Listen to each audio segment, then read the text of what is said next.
So what's up guys, Riotbox here and welcome to some gameplay that I found on the internet of F1 2018.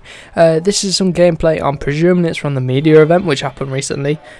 So here we go, some gameplay. I'll leave a link in the description to the original gameplay, and I'll split the gameplay into two parts. This one will be the career mode gameplay, and then the one I'll upload in a few days time will be a bit of an overview of the rest of the gameplay at the end of the video, but you can see it in the link in the description anyway. So here we go, this is what the start of the game will look like, the cutscene we've got going on. So as you can see, obviously we've got the 2018 cars, all that sort of good stuff, and a nice new intro with a brand new logo, and it is looking more official actually. As you can see, obviously got the new F1 logo with all the officially licensed products, so looking very nice and sleek, a bit like the actual presentation style, which is good. Unfortunately this gameplay is not in English, so I don't really understand the language that's been spoken in here, but you can see the menus looking very similar to F1 2017. A bit of a shame, it would have been nice to see it updated from F1 2017 style to obviously F1 2018. So here we go, this is getting into the career mode. I'm guessing this is setting up the settings, so maybe the difficulty, but it looks like the actual like session settings and race settings. But here we go, we've got a bit of a messages board with obviously the McLaren director Eric Boulier, the racing director. So this is obviously the emailing bit, so this is going to be a new bit I think, where you can get obviously your contract negotiations in. I'm guessing that's what this is, I can't really read it, but there's a new R&D system in the game for career mode. There's a new contract negotiation, which I'm guessing this bit is. So obviously this guy is going to try and sign for McLaren. You can see here you go, you got the R&D screen, the chassis, aerodynamics, I'm guessing the bottom one's the engine, and obviously a bit similar to F1 2017, but I think it's slightly different, slightly more options we can go down. As you can see, there's some routes which are undiscovered, which is nice, so you're not really going to know which direction you're going to go in. And also with the R&D actually, there's going to be rule changes in the F1 career mode as well, so you could get 3 seasons in and the rules change, or it might be 4 or 5 seasons, I'm not sure if there's a set limit on it. But so very interesting for career mode. Obviously you could do 10 seasons in career mode, and then the development's pretty much going to be the same after that. After the first few seasons it's pretty much set in stone then,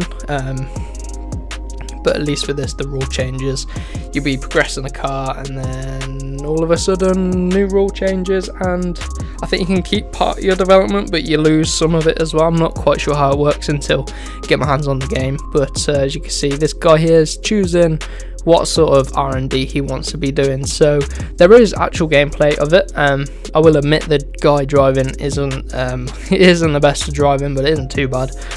I'll take that for some F1 gameplay, but as you can see, this is obviously similar to 2017 layout, how the development over the races, and then obviously here you go, you got your spare engine, stuff like that. Very similar but slightly tweaked and updated, so slightly refined I guess you could say. So that's good. So I'm glad they've kept it similar but with slight tweaks. But it's just going to mean that it's easy to use and pick up if you've played the franchise in the past, and also if you're new to the game and the whole franchise, then it's still easy to pick up because it's quite simple and straightforward. But looking very cool in the menus. I mean, just waiting to get into the actual race gameplay here, but you got the tyre selection, of course, got the brand new tyres in the game as well, and a slightly different layout, so we're in a different environment there. Now we're finally getting into the practice session here. You can see very similar presentation style to F1 2017, but like I said, slightly refined, slightly updated, slightly more sleek. But again, we've got the cutscenes in, which make it that a little bit more immersive, and I'm glad to say that they're updated from the last game, so slightly new angles. Obviously we've got the interviews going on as well, which we are actually able to take part in, so that's a good addition to the game. And you can see like just these little nice cutscenes make it a little bit more immersive and realistic. So as you can see, obviously putting the tyre warmers on, and I think this is just the the custom driver. So you obviously get your face in the game, obviously not your face, you select from the options, but it's gonna be an interesting career mode on this game, I think. Definitely. Obviously you've got Kimi Räikkönen there, and the new thing, and obviously we've got the halos, so we've got the 2 screens either side of the halo bar down the middle. So here we go in the cockpit. Obviously going to be able to choose the setup over here. Again, very similar to F1 2017, but slightly different and slightly more refined, so looking very, very good. So eventually we will get out on track. But again, I can't really understand what language this is. If anyone knows what language this is, let me down. Is it Spanish or something like that? And obviously the commentator, well, the race engineer is talking in Spanish as well. So again, we've got the car replays in there as well, which is good to see. No one out on track, so hopefully we'll be getting out on track soon. Maybe if anyone else starts to go on track, that'll be good.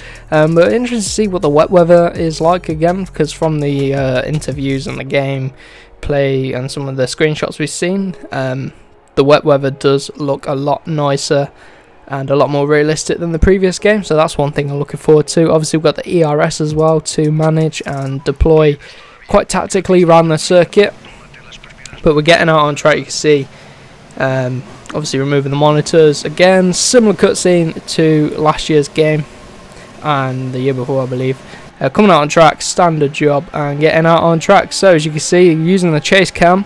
This guy obviously didn't want to use the T-cam, but the T-cam, if you look at gameplay from Arava, his gameplay on there with the T-cam looks very, very nice, very appealing. So I can safely say that the T-cam is pretty nice in the new game, so that is good and reassuring. So as you can see, this guy, he's not too bad, probably better than me, but he's using chase cam, which is the only little bit annoying thing. But you can see updated HUD in the top left with the new presentation style, race numbers, stuff like that. Again, we've got the practice programs in the game. I wonder if there's any new ones, I'm not 100% sure, but you can see in the bottom right, more importantly, the most updated thing is the ERS management system in the bottom right, and it's going to be interesting to see how you actually manage this without, I mean, it's going to be one of these things that it's just we can guessing until you actually get your hands on the game. So someone who's played the game, like Arava, will be able to explain that a lot better because he's got experience of using it. So that's one thing I'm very excited to be able to use in the new game. And obviously we've got the new DRS straight as well down here. This wasn't a DRS straight in the previous game and the previous season, but gonna make for hopefully some good overtaking. Should make the racing around here a lot more interesting, which is why they added it in the actual season. So we're going to be coming to the end of this first lap in the McLaren to end the first practice program lap, and it looks like he might be able to beat the score. And it does look like he's going to be able to do it. I'm not sure what lap time he's going to do. A 1:30. Oh, I'm not sure what his lap time was. 1:31.8. So pretty decent lap time, I think. I'm not too sure, but I'm not sure how many laps he does. I don't think he does another lap. But as you can see, you've obviously got the new map style in the bottom left. Oh, here we go. The new pause menu. So that's a new menu. And here we go for the exciting bit. The post-session interview. So here we go. Obviously going to be interviewed by this media person. I'm not sure what they're saying, but her name is Claire, and she's going to interview us. And you obviously get to choose from 2 options. I think some have 3 or 4. And this does appear to be PS4 gameplay as well, which I haven't said so far.